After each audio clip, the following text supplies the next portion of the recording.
looking weather today. It's really windy at times and it looks like it could rain any second too. Let's see what happens.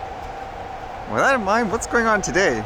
Because it's kind of interesting reading this one. You've often heard of drones flying around wildfires, where in a lot of places they ban drone flights in general. Now this one here, they're trying to make it, I guess, a criminal matter. This one says, Montana bill aims to add criminal penalties to unauthorized drone flights on fires. Would this make sense? It says a Montana state bill is slated to add criminal penalties for flying drones over wildfires. The proposed bill also saw support from law enforcement and firefighters this week. San Willis Curdy D. Masola, himself a former wildland firefighter and the air attack supervisor, stated that Senate Bill 219 will, in addition to previous legislation that allowed assessing civil penalties, will make flying a drone over an active fireground a criminal offense, punishable by up to 6 months jail time and fines of up to $1,500 per offense. Saying here, quote, "We really work hard to fly safely," Curdy told the Senate Natural Resources Committee.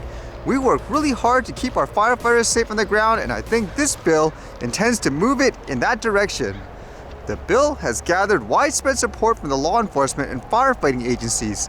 Dozens of drone incursions are reported throughout the United States each year, some shutting down aerial firefighting operations until it can be verified that the drone is no longer a threat to aircraft. And as they say here, while federal penalties are available, this bill will ensure that state-level prosecution is possible for drone incursions. So what would you think of this? I would think in one end it could make sense, but on the other I wonder if this is one of those way too broad situations where you'll punish even people potentially using it in a good way. For example, if now you're saying just flying over a wildfire period, it's completely illegal in every single way, then theoretically, even if there's no emergency workers, no planes, for whatever reason, you still can't use this to say, document the situation. That makes absolutely no sense in my opinion. It kind of reminds me, for example, here in Canada, when they initially came up with the interim laws, they basically said, no flying around, quote, natural disasters, no matter what, because there could be emergency vehicles. And here, actually, if people remember with the transport minister, there was a flood around Quebec, I believe, and someone used their drone to capture the area, and media, news stations, etc., they used the footage. It helped people to assess the situation. And afterwards, when the transport minister talked to the media, he didn't say, for example, don't use your drones, it's dangerous, it's illegal, like this and this. He just said something along the lines of, we recommend that you don't use drones. Because I'll imagine there, it's embarrassing for people who create, let's just say, the laws, like the transport minister, where here someone flew the drone, they captured footage of the situation, it helped people. Now for you to come out and say afterwards, no, I still don't want you to use this, you'd basically look like, I guess, the person who's completely out of line, per se, if someone's using it in a good way. So it makes you wonder, in this case, would you think it's good or bad? Another example I could think of, imagine there's not going to be any emergency helicopters or anything around the wildfire for hours. You could use your drone to scout the area out to potentially save a life. For example, I know with floods that's happened often, where people just fly their drones and they see someone stranded in the house, and then they can alert whoever's around the area to help them. So in my opinion, it shouldn't be more, let's just say, ban them all, make them a criminal offense in every single situation. I think they got to do a better job informing the public where they are operating specifically and all that to avoid. It'll be no difference, for example, let's just say in the road. You don't say, oh, I'm gonna ban every single car, pedestrian, or whatever because an emergency vehicle could be coming and all that during a certain situation. You have to inform them, people, clearly. We're blocking this particular spot on the road, for example, or if there's a siren, please let us through. Like, don't get in the way in that sense. Just basic, I guess, traffic management, as I've always said, versus over-the-top regulations. And with things flying in the air, this was kind of interesting, as this piece of news was everywhere, where apparently there was this balloon flying across, I guess, the country and so forth, where people claim it's from China, potentially spying in various military areas. That's the claim anyways. Like this first one says, China balloon couldn't have been blown off course as Beijing claims. So it seems like they confirmed it was theirs, but they're saying it's for other reasons why it's there versus, I guess, intentionally trying to quote spy on people. It says here the Chinese authorities say a surveillance balloon sighted over sensitive US territory is theirs, but insists its purpose is for weather research and that it was blown off course by unexpected winds. We've looked at the prevailing wind patterns and data modeling to track its possible path. It says, where has this balloon been seen? It was monitored traveling across Canadian territory before appearing over the city of Billings in Montana on Wednesday, where it was spotted in the sky by residents.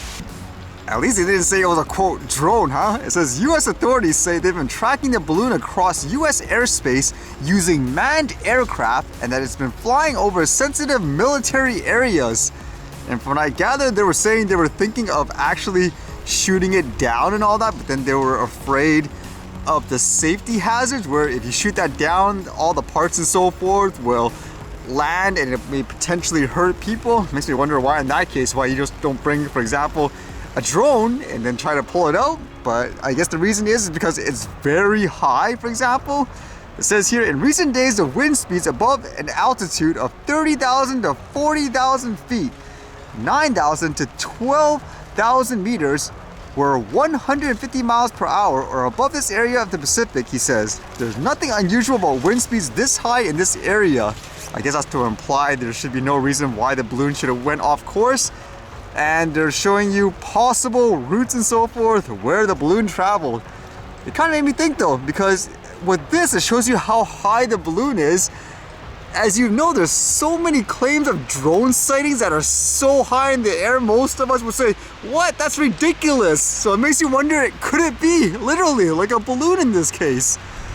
So with stories like these, are we gonna see over-the-top regulations for balloons now? Regular ones that people use in places like a carnival, for example, a birthday party. That's how crazy it is with things like drones, for example. But yeah, kind of an interesting read in that aspect. And another update about the Autel scenario, where at first I reached out to them through email. They're like, yeah, no problem, send this back and all of that. But then, as mentioned, it didn't seem like they applied that care plan that I purchased, which should have expedited the whole process. So because I haven't gotten a response in over 24 hours, I decided, hey, let's try phoning in their toll-free number, because to my understanding, they have a US operation in Washington, which technically isn't too far from here. But to my surprise, when I phoned in, it said basically it's not their business hours right now, so there's no one there. Like, what? What's going on? I double checked it in terms of the times. Even online it says they're open, and to my knowledge it says they're open until 4 o'clock, so that was weird. Thank you for calling. We are outside of our business hours and we'll get back to you shortly. Now according to this too, they close on the weekends, so I guess I will wait to see if they actually respond to the email or try back on Monday. But yeah, that's kind of odd.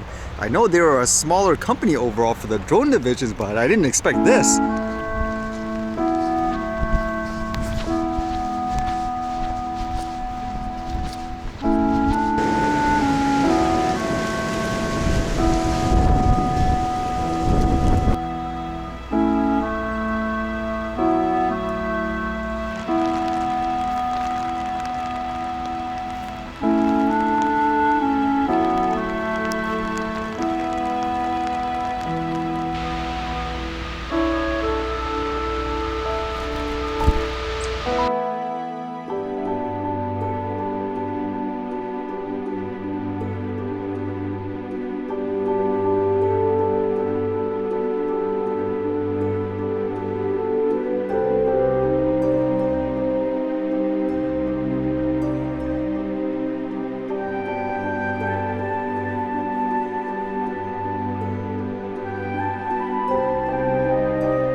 See you guys later.